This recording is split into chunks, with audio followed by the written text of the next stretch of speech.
नमस्ते दोस्तों, मैं श्रीवास्तव सर आपके लिए लेकर आया हूं 24 अक्टूबर 2022 का महत्वपूर्ण करंट अफेयर्स। दोस्तों देखिए, पहला क्वेश्चन है राष्ट्रीय आयुर्वेदिक दिवस 2021 की विषय वस्तु क्या है।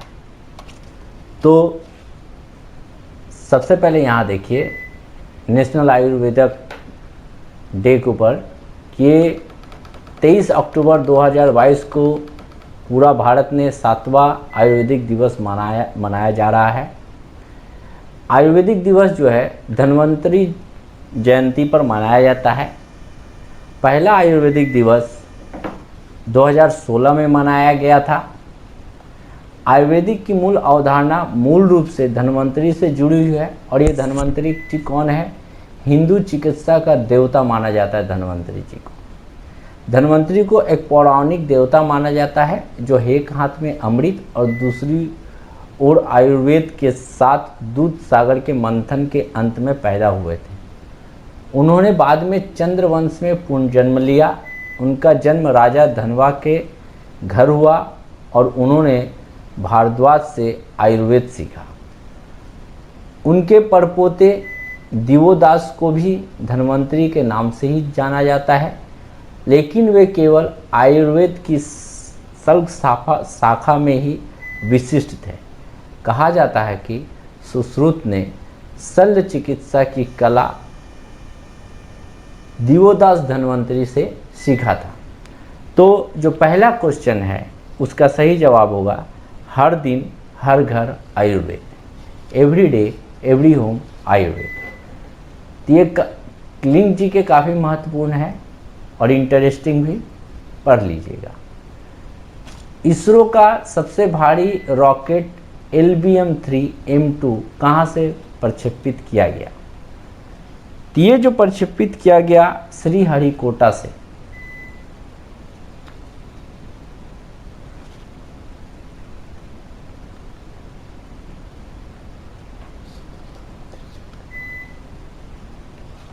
श्रीहरिकोटा। और 23 अक्टूबर 2022 को आंध्र प्रदेश के श्रीहरिकोटा के अंतरिक्ष केंद्र के सतीश धवन अंतरिक्ष केंद्र से अपने सबसे भारी रॉकेट LBM-3M2 को सफलतापूर्वक प्रक्षेपित किया। LBM-3M2 OneWeb India 1 नाम दिया गया। ये OneWeb कंपनी के 36 ब्रॉडबैंड संचार उपग्रहों को वहन किया है। यह GSLV Mk3 रॉकेट का पहला व्यावसायिक प्रक्षेपण था, जिसे अब LBM-3 लॉन्च व्हील मार्क 3 कहा जाता है। और यहाँ जो M2 का मतलब है, इसका मतलब है कि रॉकेट का दूसरा मिशन यह था। यह प्रक्षेपण लंदन स्थित कंपनी OneWeb और अंतरिक्ष के विभाग के तहत एक केंद्रीय सार्वजनिक क्षेत्र के उद्यम न्यू स्पेस इंडिया लिमिटेड के बीच इसरो की LBM-3 बोर्ड पर OneWeb लियो उपग्रह प्रक्षेपण के लिए 2 लॉन्च सेवा अनुबंध का हिस्सा था। आते अगले प्रश्न पे। चीन के राष्ट्रपति किसे चुना गया? शी जिनपिंग जी हैं चीन के राष्ट्रपति। वो तीसरे कार्यकाल के लिए चीन की कम्युनिस्ट पार्टी के महासचिव के रूप में फिर से चुना गया। People's Republic of China PRC के संस्थापक माओ त्से तुंग को 3 बार चीनी कम्युनिस्ट पार्टी का महासचिव बनाया गया है। शी जिनपिंग चीनी कम्युनिस्ट पार्टी के 7वें महासचिव हैं। 20वीं चीनी कम्युनिस्ट पार्टी कांग्रेस 16 से 22 अक्टूबर 2022 तक बीजिंग में आयोजित की गई थी। यह हर 5 साल में एक बार आयोजित किया जाता है। पहली राष्ट्रीय कांग्रेस 1921 में आयोजित की गई थी। पीपुल्स रिपब्लिक ऑफ चाइना के संविधान के अनुसार देश में केवल एक राजनीतिक दल है, चीन की कम्युनिस्ट पार्टी, जो चीन की सत्तारूढ़ पार्टी भी है। कम्युनिस्ट पार्टी कांग्रेस की बैठक 25 सदस्यीय राजनीतिक ब्यूरो का चुनाव करती है, जो देश पर शासन करने के लिए अस्थायी समिति के 5 सदस्य को चुनती है। पीपुल्स रिपब्लिक ऑफ चाइना की स्थापना माओ त्से तुंग ने 1 नवंबर 1949 में की थी और चाइना की राजधानी बीजिंग है। इसके पहले पेकिंग के नाम से जाना जाता था। इसकी मुद्रा युआन है और राष्ट्रपति शी जिनपिंग है। तो काफ़ी महत्वपूर्ण लिंग जी के था। निम्नलिखित में से कौन सा अंडर 23 विश्व कुश्ती चैंपियनशिप में स्वर्ण पदक जीतने वाला पहला भारतीय पहलवान बना? तो अमन सहरावत जो है इस खिताब को जीते हैं। 16 वर्षीय अमन सहरावत, जिन्होंने भारत के लिए पहली बार अंडर 23 विश्व कुश्ती चैंपियनशिप में स्वर्ण पदक जीता। अंडर 23 में विश्व कुश्ती चैंपियनशिप 17 से 23 अक्टूबर 2022 तक स्पेन के पोंटेवेड्रा में आयोजित किया जाएगा।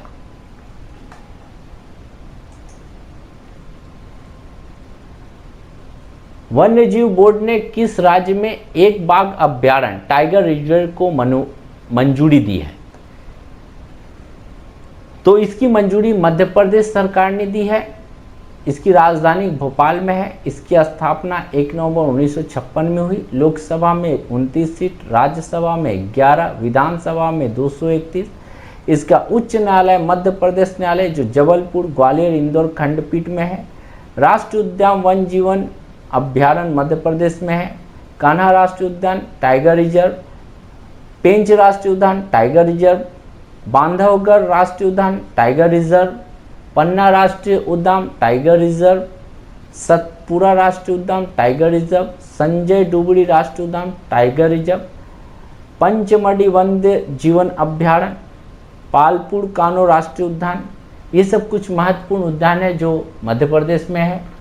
और पेंच राष्ट्रीय उद्यान टाइगर रिजर्व का विस्तार महाराष्ट्र में भी है।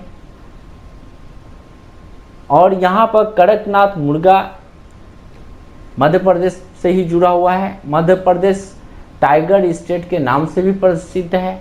भारत की पहला hot air balloon wildlife safari Madhya Pradesh में ही शुरू की गई थी। तो मध्य प्रदेश से संबंधित छोटी सी जानकारी मैंने देने की कोशिश की। आते हैं अगले प्रश्न में। अमेरिकन डॉलर के नोट पर प्रदर्शित होने वाली प्रथम एशियाई अमेरिकी महिला कौन है? तिये एनोवे वोंग। संयुक्त राष्ट्र दिवस प्रतिवर्ष कब मनाया जाता है? तो ये 24 अक्टूबर को मनाया जाता है। इससे छोटी सी दो एक जानकारी आप जान लीजिए।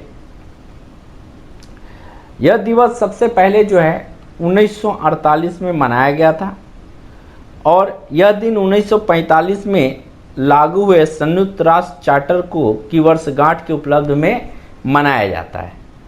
इसके अधिकांश हस्ताक्षरकर्ताओं द्वारा संयुक्त राष्ट्र चार्टर के अनुसमर्थन के साथ संयुक्त राष्ट्र अधिकारी तौर पर अस्तित्व में आया।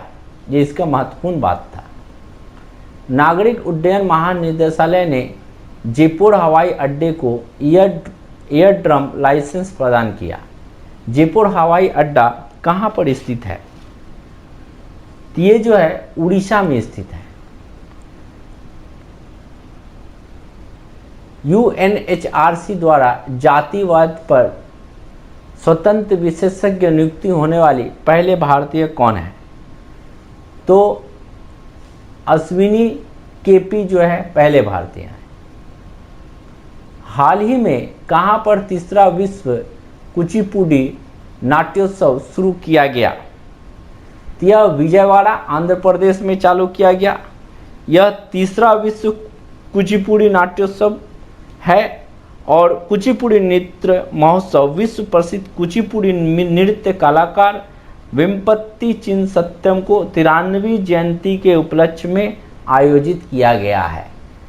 तो दोस्तों आज का ये महत्वपूर्ण करंट अफेयर साथ ही साथ लिंग जी के, इसको अवश्य पढ़िए। आने वाले एग्जाम्स के लिए काफ़ी महत्वपूर्ण है और अच्छा लगे तो लाइक और सब्सक्राइब जरूर कीजिएगा। धन्यवाद।